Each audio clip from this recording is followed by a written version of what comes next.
Hello dear CA Foundation student, I hope you are studying well and preparing for the December 22 exam.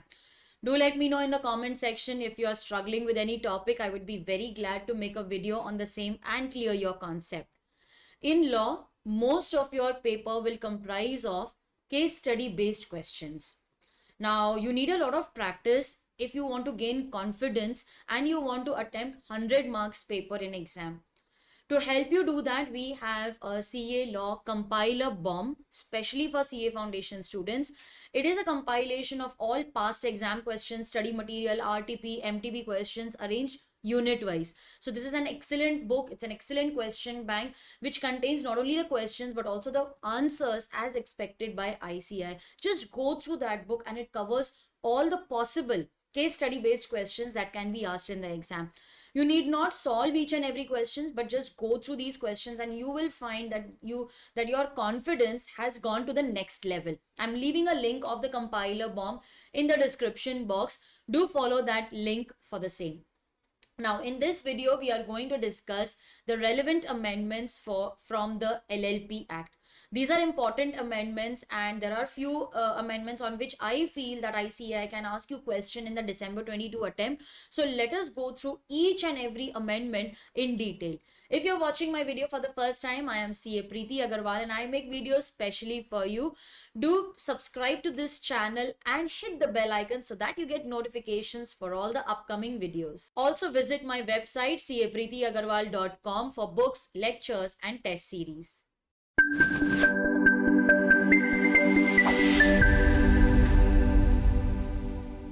So students, let us go through all the amendments in detail. I will need the module, a pen, a highlighter and a notebook with you. Now, notebook is required because there are newly inserted sections, so I need you to take down notes for them. Quickly go and bring the module, make the amendments, make the changes while watching the video. The first amendment is on page 4.3. So you will go to page 4.3. There is a very small amendment here in the definition of a body corporate. Now, the definition of body corporate is given in the LLP Act. It is defined under section 2 subsection 1 clause D. In the module they have given section 2 clause D, but it is actually section 2 subsection 1 clause D. Is all this relevant for exam? I don't think so a question will be asked, but because there is an amendment we need to know about it.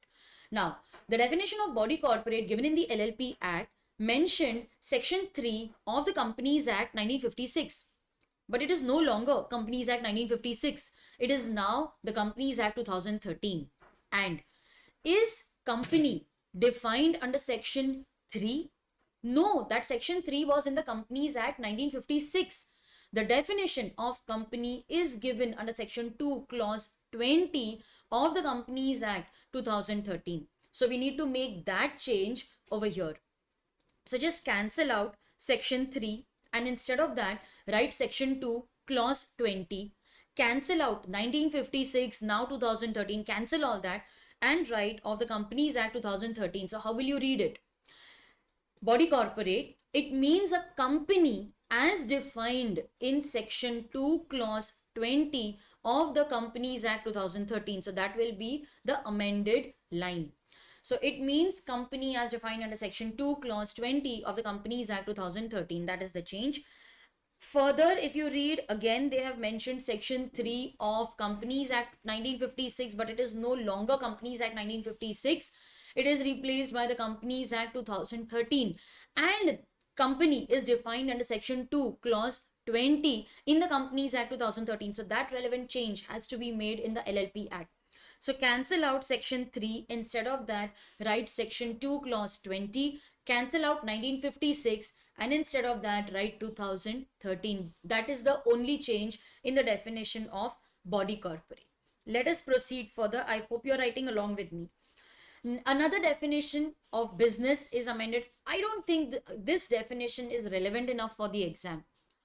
Business is defined under section 2 clause E. Business includes every trade, profession, service, occupation. Now the word every here shows that the term business has a very wide scope. Yes, because it includes every trade, every possible trade that you can imagine, profession, service, occupation. The central government wants to restrict the applicability of the act to certain businesses. So they may, going further, by a notification exclude what activity cannot be considered as business for the purpose of LLP Act. Like say for example, they may not want all the types of businesses to be covered under the LLP Act. So they may by a notification exclude certain businesses. To give you an example, they may later on say that if you are carrying out banking business, you're providing banking related services, then that is not considered as business as per the LLP Act. The act will not apply to that business. So later on, we are allowing the central government to exclude via notification activities which shall not be included in the definition of business. So what is that you need to add over here? Business includes every, that is a very wide scope. So reduce that.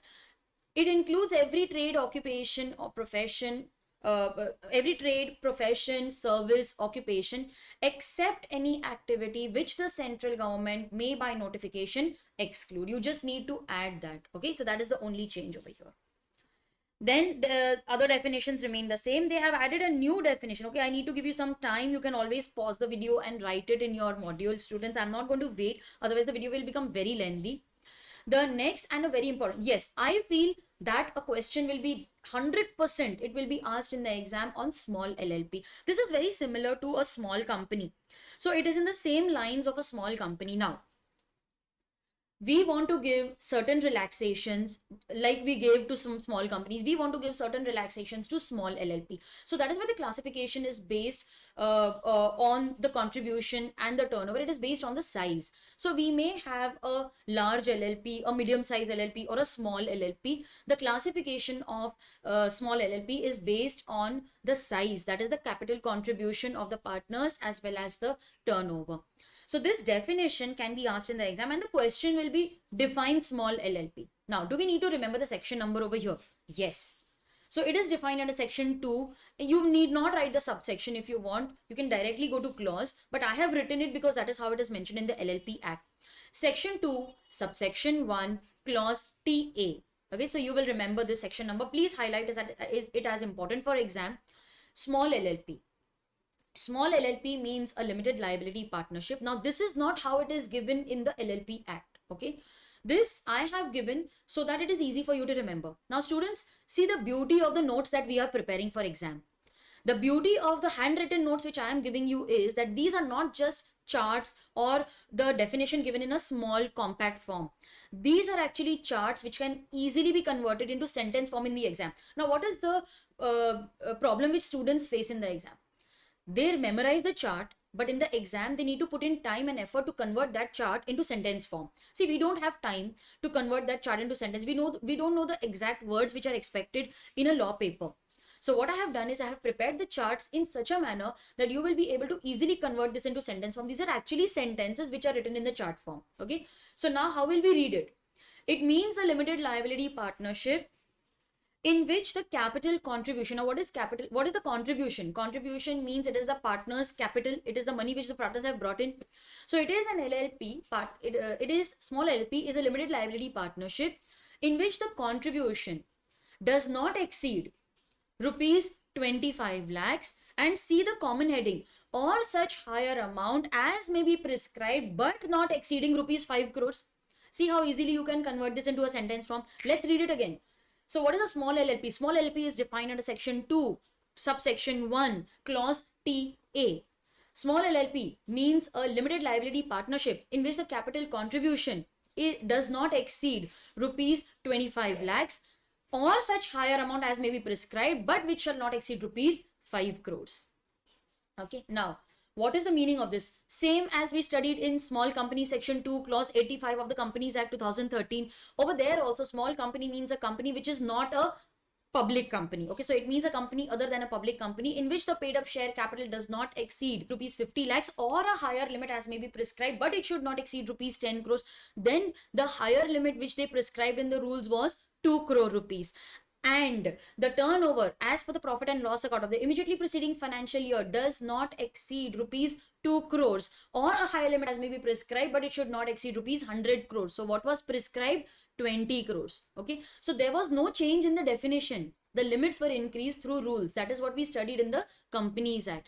Similarly, in the same manner, here they are trying to define a small LLP in which the capital contribution does not exceed rupees 25 lakhs or a higher limit as which may be prescribed later on. But we are just advising them that, see, central government, whatever you prescribe, whatever higher limit you come up with later on, please, it should not exceed rupees 5 crores. And this is a dual requirement. It means that you will be considered as a small LLP only when both these conditions are satisfied. The second is that the turnover, as per the what is written, statement of accounts and solvency. Okay, statement of accounts and solvency. So the turnover, as per the statement of accounts and solvency of the immediately preceding financial year, does not exceed rupees 40 lakhs or a higher limit as may be prescribed, but not exceeding rupees 50 crores. There are also other conditions, requirements which central government may come up with later on, and those requirements will have to be complied by small LLP. As of now, they are not ready with those compliances, requirements, terms and conditions. Now, what is the use of small LLP? This is because we want to encourage people to start business in LLP form. Okay, so we want that partnerships should either convert themselves into LLP, because there are many benefits of LLP, and this will become an organized structure. It is better than partnership. There is registration which is compulsory, so we will bring more and more unregistered partnership in this organized ambit of the LLP Act. There is regulation. Now, many partnership firms or many businesses, they were reluctant to incorporate a limited liability partnership because of the compliances.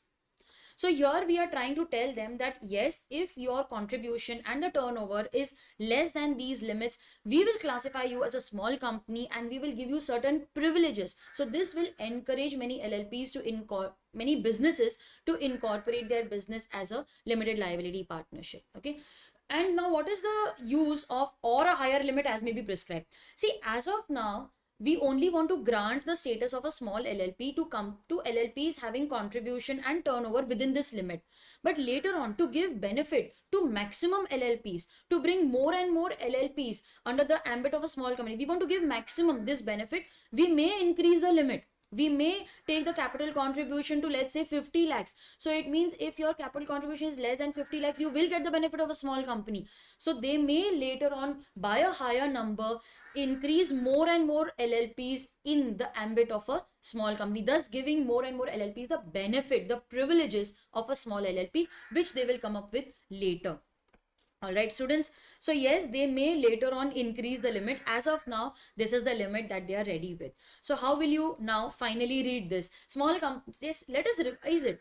Small LLP defined under section 2, subsection 1, clause TA of the LLP Act. It means a limited liability partnership in which the capital contribution does not exceed rupees 40 lakhs or a higher limit as may be prescribed, but which should not exceed rupees 5 crores. And turnover, as per the statement of accounts and solvency of the immediately preceding financial year, does not exceed rupees 40 lakhs or a higher number as which may be prescribed. It should not exceed rupees 50 crores. Which meets such other requirements. This is all a very general point, and such other terms and conditions as may be prescribed, which they can prescribe later on. So please, students, highlight this as important for exam. The next important change, and a very small one, is in the definition, is in the meaning of a resident. Okay, now this again is to bring it in line with the Companies Act, wherein in OPC, if you remember, the meaning of a resident has changed. Now resident means a person who stays in India. Earlier it was 182 days, now it is stays in India for at least 120 days during the, yes, there is one more change. Earlier it was immediately preceding 1 year, now it is financial year. Okay, so what is the sentence? Resident means a person who stays in India for a period of not less than 120 days during the financial year. So this is the change. Okay, it was earlier immediately preceding 1 year, now it is if you are in India for at least 120 days during the financial year, then you will be considered as a resident. So that is the change. Now they have also added certain provisions as far as the designated partner is concerned. Now there is no amendment in this.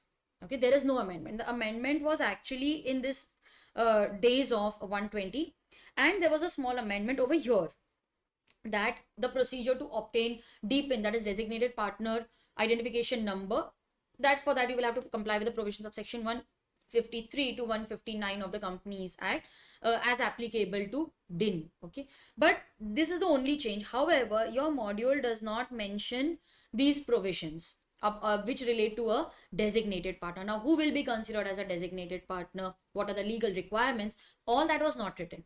So what I have done is I have converted this into chart format, and you can refer the ICAI's amendment sheet which you have already downloaded.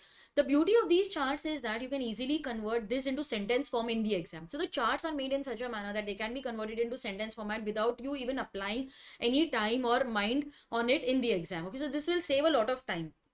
Now, before we discuss designated partner, Section 7 of the LLP Act, let me give you a brief understanding of what is the work of a designated partner. Now, in the LLP, we need at least 2 individuals to be a designated partner, and one of them should be resident in India. What exactly is their work? The designated partner basically handles the compliances of the LLP. So the filing of documents, submitting of the returns, etc. That is done by the designated partner. See, there is no limit to the maximum number of partners in LLP. So how will the ROC know who is in charge of compliances? So we have designated that these are the 2 partners. They will be in charge of the compliances, filing of returns, documents, etc.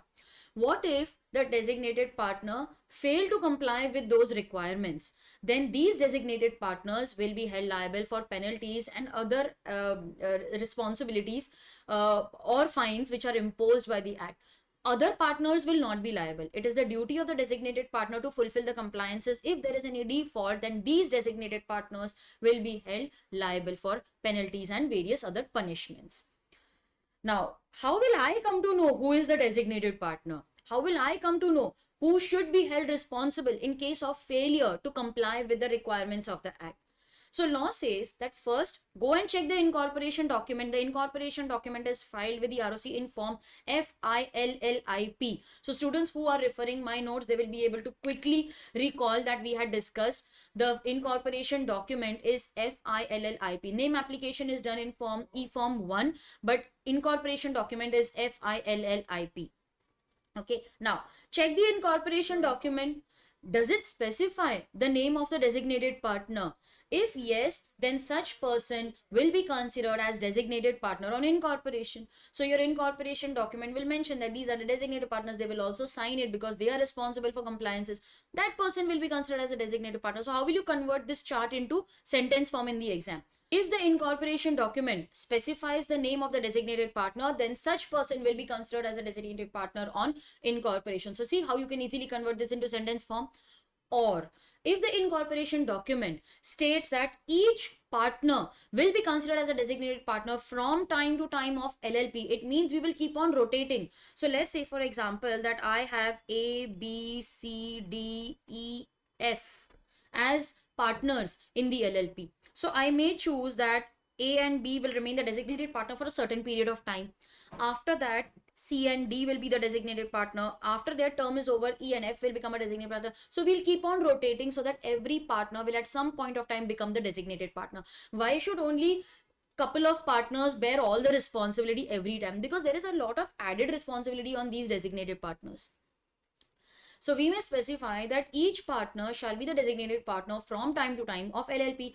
Then in that case, every partner shall be the designated partner. Yes, because at some point of time in the lifetime of LLP, you will be considered as a designated partner. So every partner is the designated partner. So from this first point, I conclude that if the incorporation document specifies the name of a designated partner, then such person will be considered as a designated partner of LLP.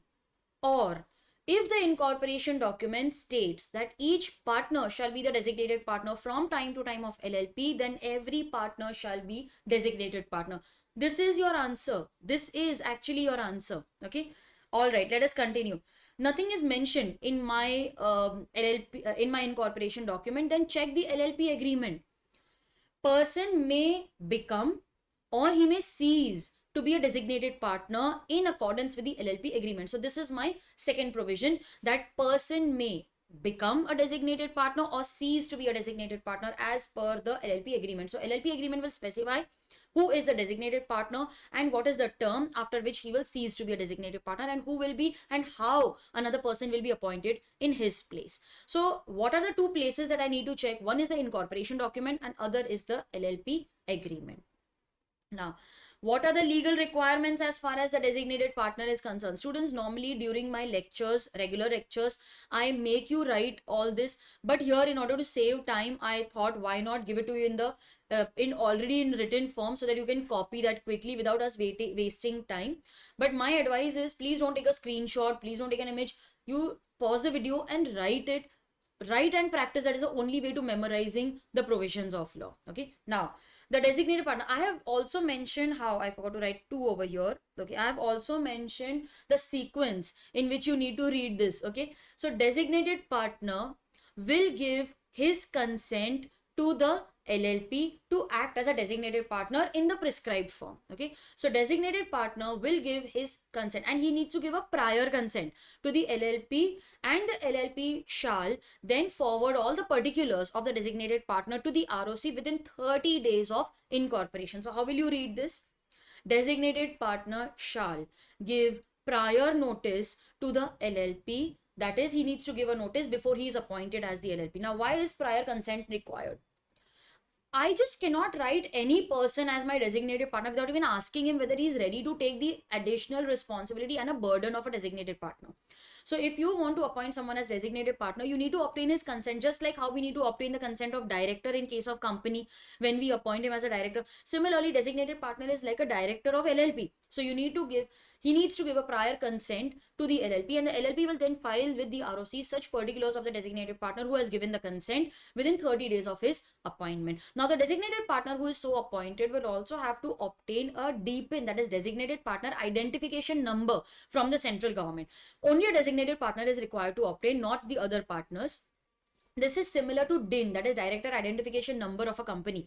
What is the use of that? See, when you go to the website of MCA, mca.gov.in, you enter the DIN, you will come to know the various companies in which that person is a director, or if he is a designated partner in an LLP. So this has the same relevance as a director identification number. Now, what is the procedure that I need to follow to obtain DPIN? The procedure is also same as it is for DIN. Now, that procedure is mentioned under section 153 to 159. Both are included, both inclusive. Section 153 to 159 of the Companies Act, it shall apply mutatis mutandis. Now, this is a Latin phrase, which means, I have also mentioned, with consideration of respective differences. See, the provisions that we are asking you to refer apply to director identification number. So, certain necessary changes and interpretations are required to be made, because those provisions you are now applying to designated partner. So instead of using the word director, in those provisions I will use the word designated partner.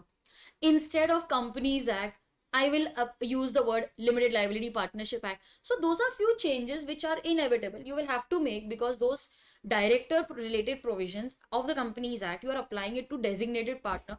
So the relevant respective differences will have to be appreciated, and you have to understand the provisions considering the context of LLP. Okay, so that is mentioned over here. So quickly you can write this in your notebook. I'll just go back to this. I think you must have paused the video earlier and written yes. So that was the change in designated partner. Then after this, let us go to, what is the page number? Okay, yeah.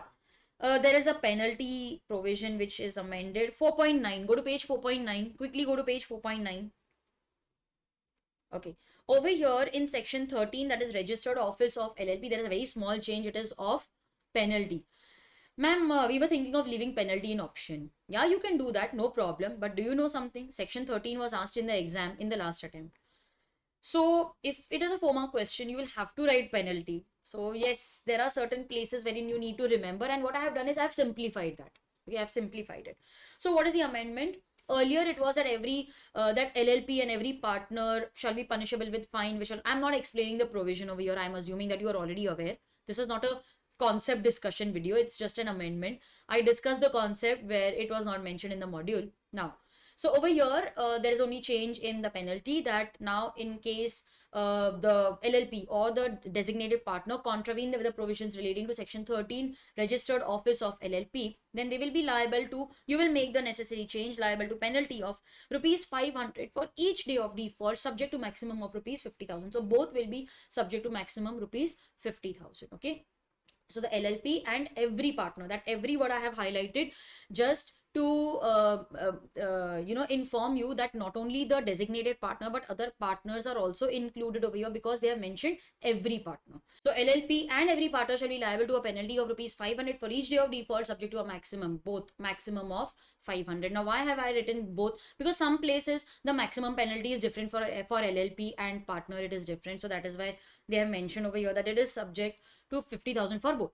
Now then let us go to section 15, that is name. Okay, section 15, name of the LLP. Now if you want to apply for the name, you should be aware that the name should not be undesirable, it should not be identical, it should not resemble the name of, and now earlier it was, it should not resemble the name of partnership. Now that is no longer the requirement.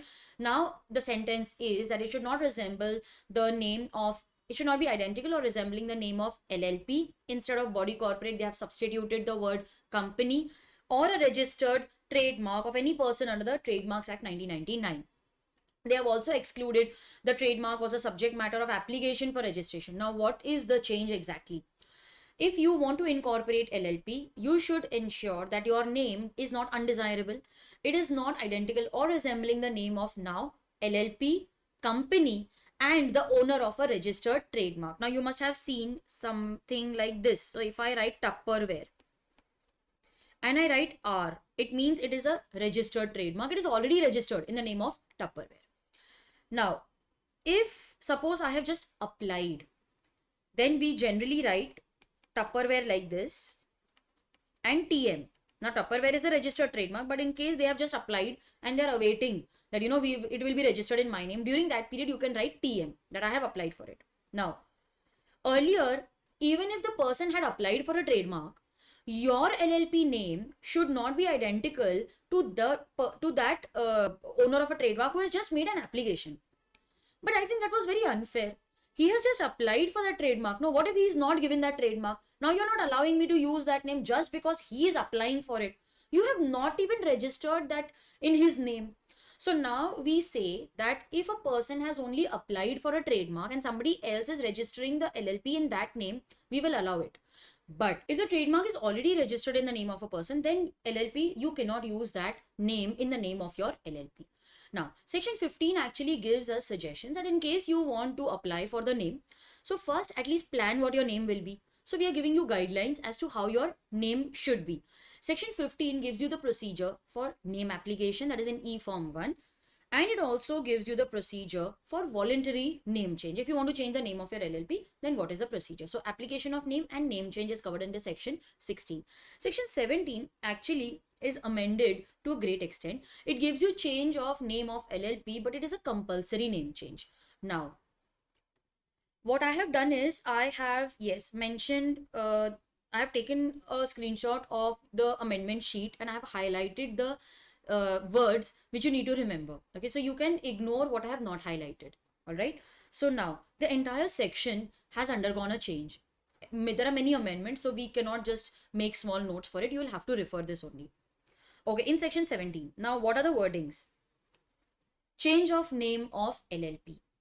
If later we find that an LLP is registered or it has changed the name, and that name is identical or it is resembling the name of either an LLP, company, or a registered owner of trademark, then that person can apply to the central government and central government will give the direction to that new LLP to change the name. So this basically talks about compulsory name change. If through inadvertence or otherwise, now what is the meaning of the word inadvertence? You can write it accidental, or it is not intentional, or it is by mistake. Okay, not intentional or it is by mistake.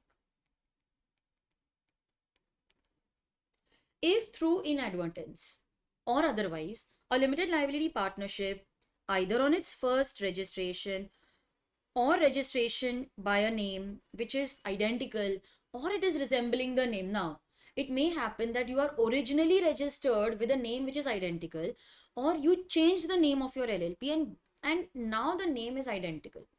Now, inadvertence says that, see, although the entire process is online, but maybe it is an accident or it is by mistake that we registered your LLP with a name which is which is identical or similar to the name of an existing LLP company or the registered owner of a trademark. This is by mistake, it was not intentional. Then what will happen? Then it is identical or it nearly resembles the name of some LLP or a company or the owner of a registered trademark. Then on an application of such limited liability partnership or a trademark or proprietor of a trademark, the central government may direct the LLP to change the name within a period of 3 months from issue of direction. It's difficult to remember. Let's simplify it. Now I will write the chart with you so that you understand the flow of it. Okay. Now, please write along with me. What did I discuss? What did I read out for you? If the name of your LLP is identical or it is nearly resembling the name of another LLP or company or owner of a registered trademark. All right. Now, let's say, for example, that the name of my company, the name of my LLP is New Sunshine LLP. Okay. This is I have registered an LLP in the name New Sunshine LLP. By mistake, the central government registered the LLP in the name of New Sunshine LLP, even though it was resembling the name of another LLP or company. Okay, there is a company in the name Sunshine Limited, or there is an LLP in the name Sunshine LLP. Now, the name of my LLP is resembling the name of an existing LLP or a company. It is by mistake, it was not intentional. Then in that case, it may happen that the company or LLP which was registered earlier, they may go to the newly registered LLP and request them for name change. So if the new registered LLP is voluntarily ready to change the name, they will follow procedure given under section 16. But what if they are not agreeing to it? They are not ready to change the name. Then such LLP, company or the owner of a registered trademark which is already using that name, they may, you can write along with me, they will apply to the central government that, see, we had asked them to change the name, they are not doing it. They have been registered in a name which we are using since years. Central government has agreed that yes, it was our mistake. They will give direction. Okay, they will give a direction to change name to this newly registered LLP. And this LLP will then have to change the name compulsory. See, if central government is asking me to change the name, I will have to do it. They will change the name within 3 months of receiving the direction from central government. So they will change it within 3 months of the directions of the central government. There is a proviso. You need to remember that the owner of a registered trademark will have to make this application to the central government within a period of 3 years from the date of incorporation or change of name of LLP. Now, this Sunshine was, let's say, a registered trademark. I have incorporated an LLP in the name New Sunshine LLP. Now, this newly registered LLP is having a name which is resembling the name of a registered trademark. So the owner of the registered trademark will have to apply to the central government within 3 years of incorporation of this new LLP. Or let's say that this LLP has changed its name to New Sunshine LLP. So within 3 years of this name change, the owner of a registered trademark will apply to the central government. Now, why is this timeline given?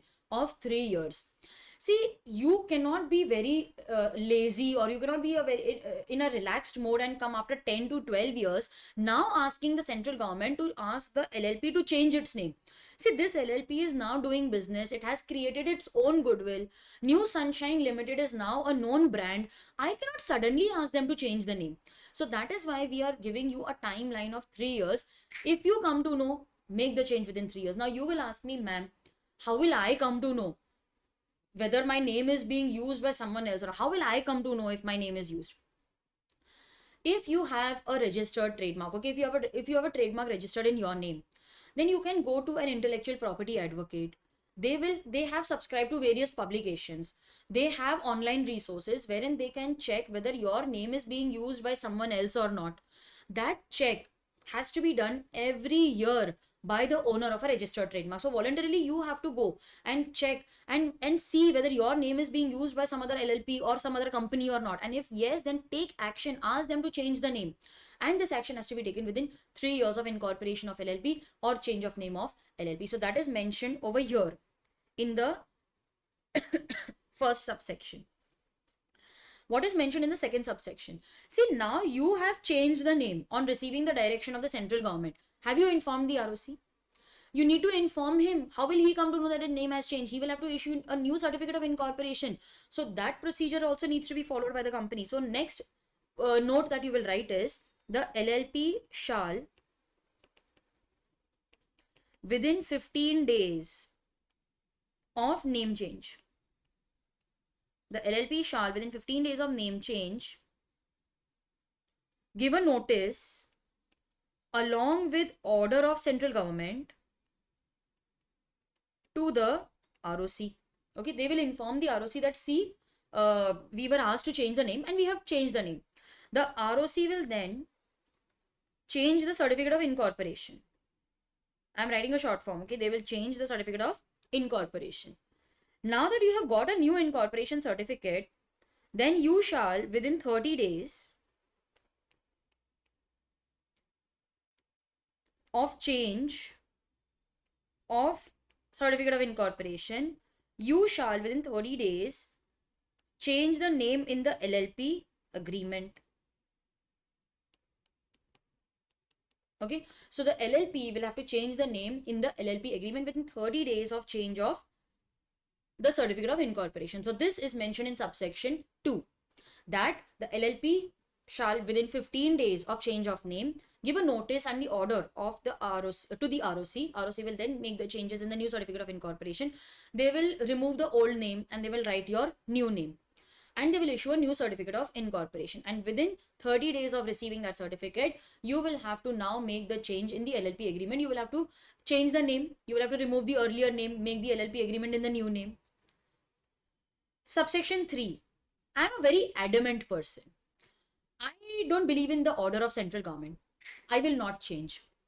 Let's see what you can do. बोलते हैं ना, अरे तेरे को जो करने का कर, मैं नहीं नाम चेंज करूँ. I love the name New Sunshine LLP. I will not change.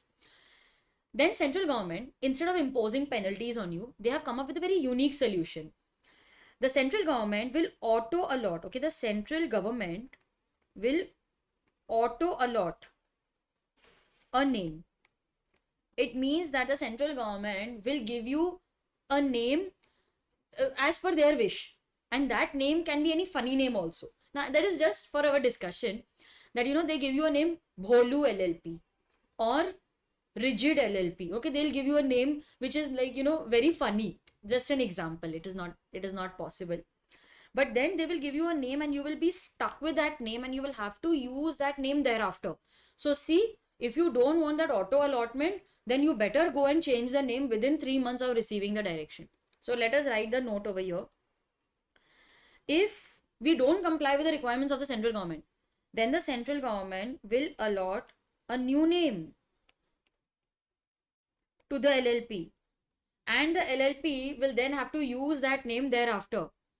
ROC also will immediately make the change in the register of LLP. That triangle means change. In the register of LLP, they will remove the old name and they will enter the new name, and they will give you a new certificate of incorporation.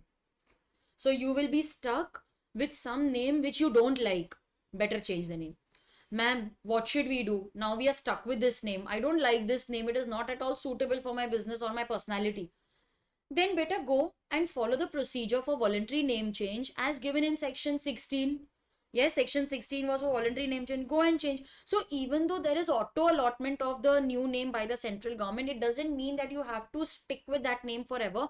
Go follow the procedure in section 16 and change the name. We had asked you to do that initially. You didn't do it. So now go and voluntarily change the name, follow the procedure in section 16. Okay. Then there is a change in section 25. Okay, did you write this? Did you write this? Yes, confirm. You wrote it. All right. Then there is a change in section 25. Let's go to page 4.12. Go to page 4.12. There is a change in the penalty. I don't think that is very important for exam. So you can change the penalty. In case the LLP contravenes, then they will be liable to penalty of 10,000, and the partner contravenes, they will also be liable to penalty of 10,000. Section 25, it covers the registration of changes in the partners. I don't think that this penalty provision is important for exam. Okay. Have you written this? Yes. The next change is, it is very important change. Page 4.14. Unlimited liability in case of fraud, section 30. So if we find that the LLP or any other partner is performing any activity with the intent to defraud the creditors of LLP or any other person, then that person will be personally liable. His liability will be unlimited for all the debts of the LLP. So over here, the penalty provision has been increased from 2 years to 5 years. That is the only change over here. From 2 years to 5 years. This is page 4.14. Okay, page 4.14. Then we have, yes, this is just an amendment, again in penalty, section 34, maintenance of books, accounts, other records and audit. Section 34. Now, what have I highlighted over here? In case now you know that you need to maintain proper books of accounts, statement of accounts and solvency, and that has to be filed with ROC. Now, if the LLP fails to file the statement of accounts and solvency within the time period, then they will be subject to penalty. LLP will be subject to 100 rupees for each day of default. Maximum penalty rupees 1 lakh. The designated partner will be subject to penalty of 100 rupees for each day the default continues. And maximum they can go to 50,000. Maximum penalty is 50,000. Now, if the LLP fails to comply with the provisions of subsection 1, 2 and 4, okay, whatever I have circled. So if there is failure in compliance with subsection 3, then the penalty is different. If there is failure in compliance with subsection 1, 2 and 4, then the penalty is LLP minimum fine 25,000, which may extend to 5 lakhs. Designated partner minimum fine rupees 10,000, which may extend to rupees 1 lakh. So you can copy this, students. This is something which you need to memorize. This amendment can't be taught. This is something which you need to memorize. Done? Have you copied this? Yeah. Here there is a newly inserted section 34A, which I think can be asked in the exam as a small 2-mark question. Now, we had to maintain books of accounts. Okay, the LLP was required to maintain a books of accounts, but now we are also planning to introduce accounting standards and auditing standards for LLP. Now, these auditing and accounting standards, they are issued by the central government in consultation with NFRA, that is National Financial Reporting Authority. It is a separate and independent regulatory body which is in charge of implementing the standards of accounting and auditing standards. Again, this is in line with the Companies Act. Now, what is the role of ICAI over here? See, ICAI only recommends the auditing standards, but it will be then prescribed by the central government in consultation with NFRA. Okay, so section 34A, that is the central government in consultation with NFRA, prescribe the standards of accounting. So they will prescribe the standards which you need to follow while maintaining the books of accounts, and we will also prescribe the standards which you need to follow for auditing. Auditing will be only for a class or classes of LLP. These auditing standards will be recommended by ICAI, which will then be prescribed by the central government in consultation with NFRA. Now, this was added. So, section 34A is newly added. It is newly inserted. I have just converted this into a chart which you can easily remember for exam and convert it into sentence form. So, students, this is the newly inserted section. And now we are left with just one amendment, that is in section 35. Quickly, we discussed everything. In section 35, again, annual return, there is a change in just the penalty in which you can, copy it over here. LLP will be subject to fine of 100 rupees for each day of default. Maximum they are subject to is 1 lakh. Designated partner, 100 rupees for each day of default. Maximum 50,000. Okay. So just cancel out the provisions which you can see on the slide and make the necessary changes. And students, with this we come to an end of the video in which I discussed all the relevant amendments of LLP. There are a few amendments in section 67 and onwards which relate to courts, etc. But I don't think it is possible for student of your level to remember those provisions. So you can take a risk. This will come only for 3 to 5 marks. So we will have to take some risk of, ignoring those sections. But study these amendments properly. The most important one being definition of small LLP, designated partner, yes, that is important, and section 34A, which is newly inserted. This needs to be memorized and it can be asked as a 2-mark question. All right, students. So I hope you understood all the relevant changes that we discussed. Subscribe to this channel and hit the bell icon so that you get notifications for the revision videos, live revision sessions that we are coming with. Also visit my website capreetiaggarwal.com for books, lectures and test series. We have fast and regular lectures for students who wish to study in English language only. All our books are specially curated. They are not a copy pasting of the module. If you wish to go through the sample pages, you can contact me on my number given on the website. So all right, students, I hope you understood all the relevant amendments of LLP. Stay safe, stay motivated, stay calm till your exam, and if you face any issue, feel free to contact me. Number is given on the website. I'll see you very soon with revision lectures and many other concept based videos.